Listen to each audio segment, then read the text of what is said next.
দেশের মানুষ নির্ধারণ করবে আগামী বাংলাদেশ কোন পথে যাবে।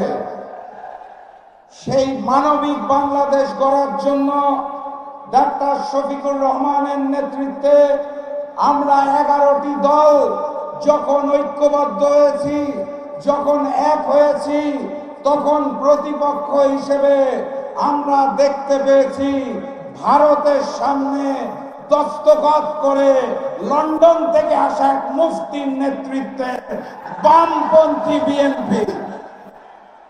অতএব 12 তারিখের লড়াইটা বামপন্থী বিএনপির সাথে ঐক্যবদ্ধ বাংলাদেশের।